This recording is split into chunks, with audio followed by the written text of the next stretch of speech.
Today we are going to talk about owning it.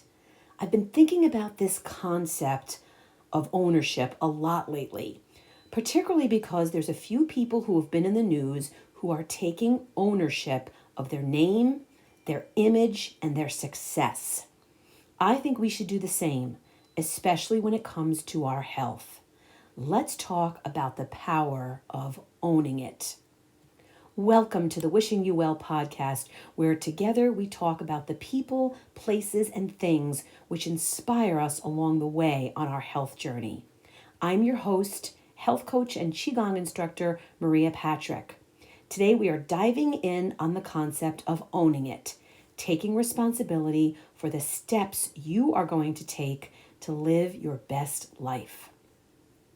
Dwayne "The Rock" Johnson made headlines a few weeks ago because he was appointed to the board of directors of TKO, which is the public company that owns the two big wrestling promotion companies, the WWE, the World Wrestling Entertainment, and UFC, the Ultimate Fighting Championship.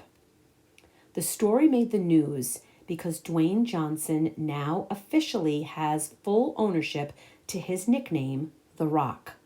He was granted full ownership of his trademarked in-ring name, which means that he will finally have the opportunity to collect royalties in connection with any of the sales for The Rock merchandise. This may remind you of another famous person who took ownership of what was rightfully hers, and that is none other than the singer, songwriter, and global superstar, Taylor Swift. Taylor has been one by one re-releasing her albums, this time under the name Taylor's Version and with a different record company, where she has full ownership of her music.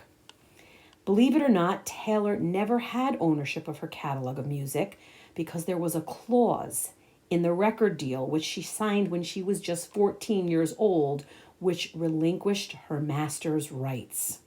She now, finally, after all these years, has got what she has fought for so hard for so long. Her music continues to break records, and now she owns it. What we can gather from these two stories, The Rock's and Taylor Swift's, is that it is very important when you do something, when you create something, when you work hard for something, that you own it. The most recent example of someone owning it is from the world of college sports. Could you hear the thunderous applause coming from Iowa City last week? It happened when Caitlin Clark, a member of the women's basketball team at the University of Iowa, broke the NCAA women's basketball scoring record. She became the highest scoring player in women's college basketball history. And she did it on Thursday with a career high and program record by scoring 49 points in the game which they played against Michigan. Caitlin's success on the basketball court is a big deal. It's a big deal for the University of Iowa, but it's also a big deal for college athletics overall, for women's sports, for basketball, both men's and women's, and for anyone who has had a goal they are trying to meet or a record they are trying to break. The Wall Street Journal has called it the Caitlin Clark economy because the way she's been playing and her success, how well she's done, how hard she's worked, has been drawing fans to hotels and restaurants wherever she plays. The ticket cost has been $1,000 per seat on the secondary market for people to see her play. Harry Smith said that he knew it was going to be the season of Caitlin when 55,000 people showed up for the season opener. Caitlin Clark has opened doors for young female players. She's increased media coverage of women's sports, and her ferocious competitive spirit and unmatched work ethic are an inspiration to us all. Almost immediately after Caitlin broke the record, the sports company Nike released a t-shirt in Caitlin's honor featuring a fabulous slogan. You've heard of the slogan, "You break it, you bought it." I've seen signs saying that in almost every gift shop I've ever been in since I was a kid. Well, to honor Caitlin, Nike released a t-shirt to commemorate her historic night featuring a customized slogan created just for her. You break it, you own it. What a great statement that is. Caitlin worked hard in order to shatter that scoring record, and now she owns that record. I love this story, and I happen to have just ordered myself one of those t-shirts. I haven't been so proud to wear a t-shirt since the one I had in middle school that said, "Women belong in the house and in the Senate too." So let's talk about the concept of owning it. This is sometimes a hard concept to grasp. We have a difficult time accepting compliments. It can be a challenge to accept responsibility. We hide behind excuses. And I'm sure we can each think of a few people we know who have a hard time taking accountability for their actions. As a health coach, one of the most important ways in which I help people to improve their health is to encourage them to take ownership of their wellness journey. After all, I can't make the changes for them. As we know, every great journey starts with a single step. It can be hard to take that first step towards better health, and this is where having someone to help you can really make a difference. I am here today to help you continue on that journey if you've already begun, or to encourage you to start. I will guide you. I'm going to give you some tips today. You'll have takeaways, but then you'll be owning it. You break it, you own it. So let's dive in and get started on improving our health. It's a marathon, not a sprint, which means it's not about quick fixes or overnight transformations, but about committing to small, sustainable changes. Taking this approach can add up to big results over time. I think the most successful programs are the ones which meet you where you are, which means that you first need to figure out how you're feeling, both physically and mentally, and identify the areas of your health which need improvement. This will give you a great place to start, and you can, from that start, have a place to measure your progress.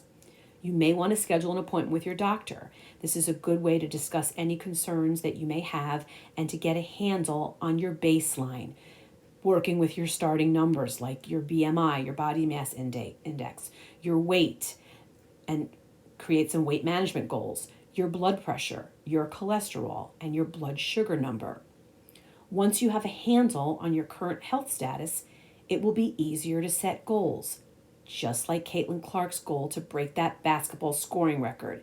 It may have seemed unattainable at first, but it certainly became something to shoot for.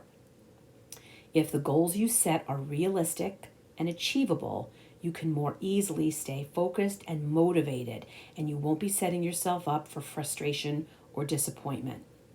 So here are some ways to do that.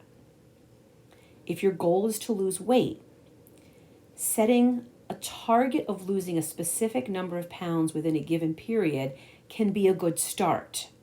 But I think it's better to make it smaller goals. Instead of making a massive goal like I want to lose 50 pounds in 6 months, how about a smaller, sustainable, achievable goal like I'd like to lose 1 pound by a certain date from now, maybe 10 days from now. If your goal is to improve your sleep quality, you can start by establishing a consistent bedtime and wake-up schedule. Commit to doing for a certain number of days, maybe a week, going to bed a half hour earlier, then maybe increasing it to an hour earlier. If your goal is to exercise more, set a specific goal of working out for a certain amount of time each day. Instead of saying you're going to work out for 7 days in a row, maybe an easier goal would be I'm going to work out for 10 minutes a day or 15 minutes a day, and chart that, see how that goes. If you'd like to eat better, start with a very specific goal, like maybe eating more fruits and vegetables. You can create a chart with a different fruit or vegetable to focus on every day or every week. Why is all of this so important? Because our health is the foundation upon which we build our lives. When you're healthy, you know this to be true. You'll have more focus, more energy, be more resilient, and have the strength to deal with life's challenges. Are you wondering where to begin? Sometimes getting started is the hardest part. I always suggest starting first with nutrition, giving yourself the opportunity to eat a healthy, nutritious, and balanced diet. Just this past week, we heard all about the Atlantic diet, which is the cousin of the very popular and successful Mediterranean diet. They both consist of the following: a lot of fruits, vegetables, eating fish several times per week, whole grains, nuts, and seeds. If your diet is filled with the food from the Atlantic, you'll be well on your way to improving your health. Set a specific goal when it comes to implementing that diet. If you're not having any fish, try it once a week for the next couple of weeks. If you're already eating fish one night a week, bump it up to 2 or 3. That's what I've been doing. If you couple that increased diet, improving the nutrition in your diet, with focusing on moderation, particularly in the areas of sugar and alcohol and unhealthy fats, if you combine that with portion control and making an effort to eat mindfully, you are creating for yourself a simple, successful, and most importantly, sustainable plan. I recommend planning your meals in advance. I also recommend keeping healthy snacks on hand and taking the big step. It's hard for a lot of us, but begin to get rid of the junk in your refrigerator, your freezer, and your pantry. Now, how does exercise come into this? We hear all the time about the fact that exercise is the key to living a healthy life. This is true. It's essential for maintaining both your physical health as well as your mental health. There are so many benefits to adding more movement into your daily life, such as increasing your energy, improving your mood, reducing your risk of chronic diseases, controlling your weight, improving your mental health, and overall boosting your quality of life. The key to having success in the area of exercise is to find something you enjoy doing so you will be happy to do it every day. Perhaps it's cardio activities for you, like walking or dancing or swimming. Maybe it's strength training, like using resistance bands and weights. Maybe it's a mindful workout that focuses on flexibility, like Qigong, which is what I teach, or Tai Chi, yoga, stretching. Whatever it is, keep your workouts engaging and fun. Add in the music you love or plan to exercise while you're watching a movie or your favorite program. If you connect the exercise that you may not want to do with something that you love doing, you'll be more apt to do it. My suggestion for staying motivated with your nutrition and your exercise is to add in a few other strategies for success, like using a helpful app for tracking your eating, your fitness, and your water consumption. Possibly getting a trainer or a friend, someone to encourage you to stay on track.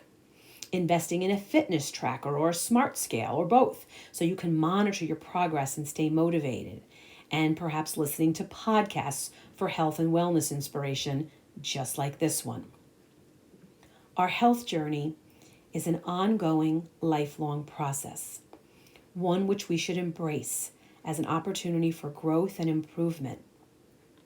Once we cultivate good habits that support long-term health and wellness, like the things we've already talked about today, mindful eating, regular exercise, stress management techniques, we will be making conscious decisions and taking consistent actions to improve and maintain our physical, mental, and emotional well-being.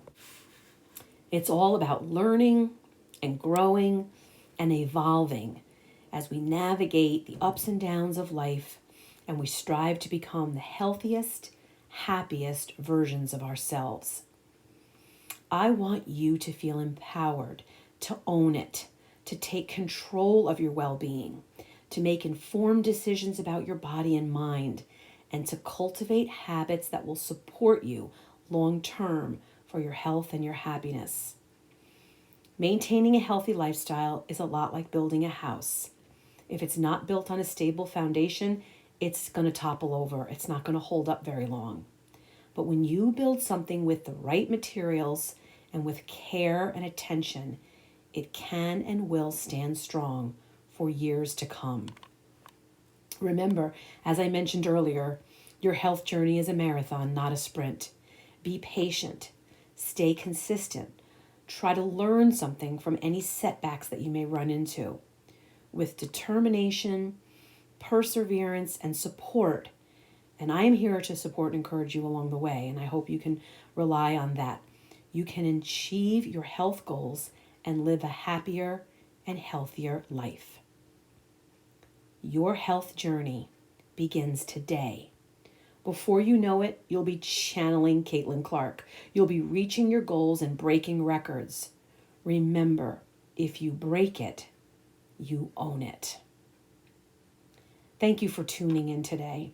I'm always grateful for your attention to this podcast, for the time that you spend listening. And as always, I am wishing you well.